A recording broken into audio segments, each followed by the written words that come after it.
Please tell us a little bit about both films and how you prepared for each individual character as well. What I've been telling people in earnest recently is that the majority of my preparation for roles happens in a dark room, alone, probably naked.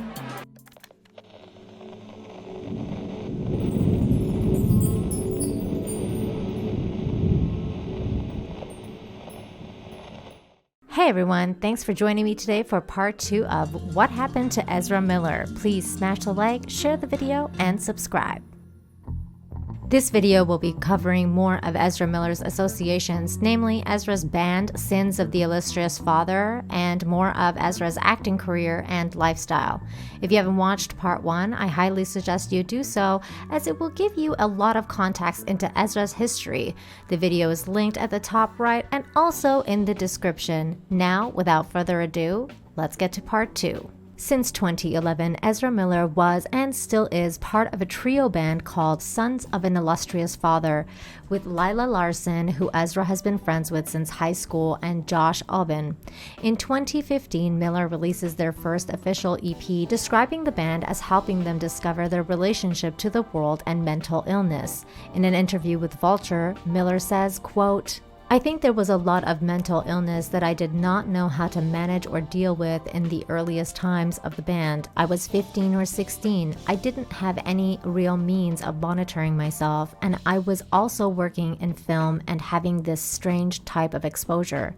I was feeling insecure about that relationship to the world and what it would actually mean for me. I was feeling insecure in my decisions up to that point to take that path, and I was feeling insecure about the ways it held the potential to really separate me from people I love. That was tied into the illness that I was discovering in myself." As I said in part 1, Ezra's next role was playing Patrick in The Perks of Being a Wallflower in 2012, which is about a gay high school senior who, together with Sam, played by Emma Watson, takes depressed freshman Charlie, played by Logan Lerman, under their wing, based on a popular coming-of-age novel. Around the same time as the film's release, in a promo interview with the magazine Out, Ezra Miller came out as queer in August 2012. "I'm queer," Ezra is quoted as saying, "I have a lot of really wonderful friends who are of very different sexes and genders. I'm very much in love with no one in particular." Miller said that when he was younger, he went from having a stutter to being a totally gay little opera singer to being like a really confused queer adolescent. Speaking of the subject matter of The Perks of Being a Wallflower, Miller said bullying does come with the territory of being a lesbian, gay, bi, queer, trans person in the public school system, and that's been getting a little bit better for parts of that spectrum, but not really. How far have we really come? I'm not sure. That's up for debate. Since coming out as queer, Ezra Miller has opened up about sexuality even more. In the Playboy article I referenced in part 1, Ezra expanded on what it means to be queer. The article reads, "Miller, who is attracted to men and women, tears up when he tells me he has experienced a lot of heartbreak.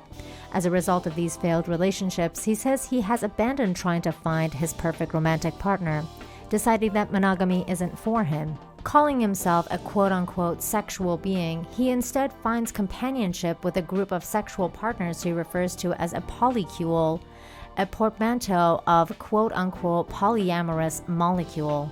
He says this includes people he's known for years, such as members of his band Sons of an Illustrious Father, along with new people who are deemed the right fit for the polycule. But if you're looking to join said polycule, be advised that the membership process is selective.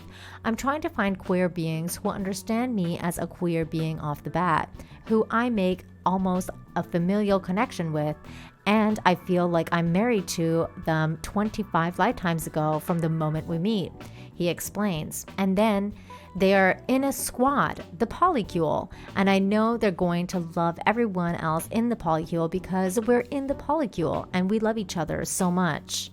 As it happens, Ezra Miller owns a 95-acre farm in Vermont. According to an interview with GQ magazine, the farm seemingly runs like a self-sufficient paradise with an apple orchard, chickens, goats, and a greenhouse of various herbs and plants.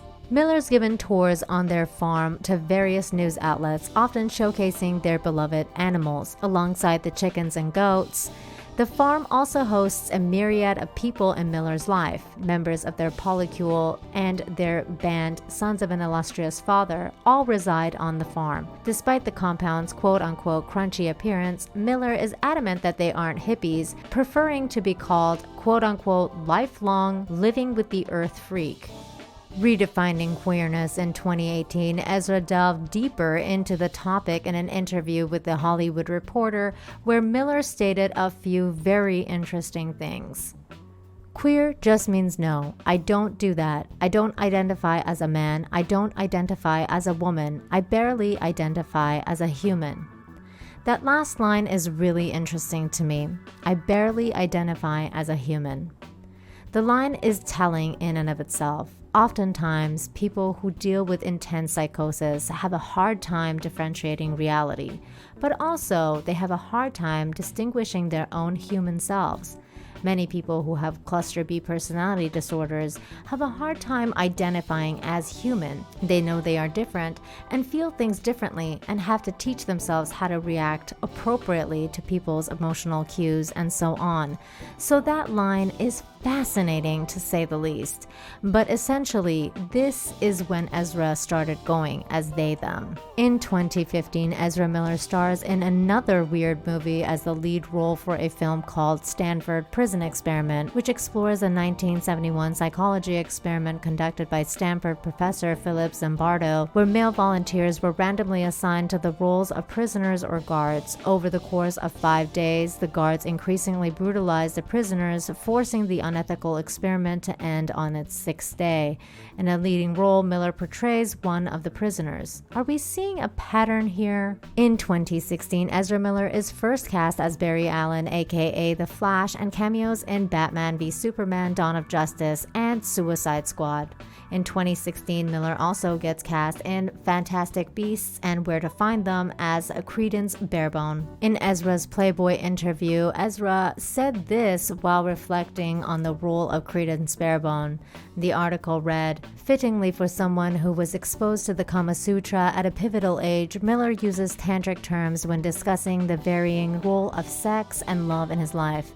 I have more of an ecstatic practice, but I do take to instatic practices at times, so sometimes I don't have sex for a really long time, because a lack of sex is as important to me as sex," he says. Indeed, this played into his mindset for undergoing Credence Barebone, an abused outcast who struggles to make connections. Before Crimes of Grindelwald went into production, Miller took to Europe, where he spent time in isolation, introducing himself to strangers in character, and even started stealing. Although he says he was quick to return any pilfered cash, there's definitely a lot of sexless, lonely times when playing Credence. Absolutely. Alone, alone, alone, alone, alone. There are a lot of interesting comments there, namely that method acting is part of Ezra Miller's MO. The idea of Ezra stealing to get into character is interesting, and again, talking about self-isolation.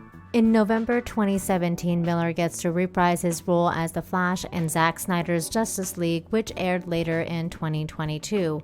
In 2021, Ezra Miller co-stars in the film Asking for It, a revenge film about a sexual assault survivor. And in 2022, Miller reprised his role as Credence Barebone in Fantastic Beasts: The Secrets of Dumbledore. Most recently, Ezra Miller is supposed to star as the Flash in the Flash movie, which is set to drop in June 2023, but Miller may no longer be part of the Flash or DC franchises moving forward, as Miller's legal troubles are getting harder for the studios to ignore, namely the grooming allegations, which I will cover in part 3. This is what Deadline had to say about Ezra's future as the Flash. "There is no winning in this for Warner Bros., one studio source tells us. This is an inherited problem for Zaslav. The hope is that the scandal will remain at a low level before the movie is released, and hope for the best to turn out." Sources said even if no more allegations surface, the studio won't likely keep Miller in the Flash role in future DC films. That would mean replacing him in the future, but there's still a $200 million investment on the line with the first film, and Warner Bros. Execs have to be cringing at each new press report. In part 3 of What Happened to Ezra Miller, I'll be covering Ezra's activism and history of troubles with the law and other rumors regarding the actor. If you enjoyed this video, please hit the like, share the video, and subscribe. Also, a quick shout out to Russman for leaving a super thanks on part 1. You're awesome and thank you for supporting the channel. Take care and I'll see you for part 3. Bye!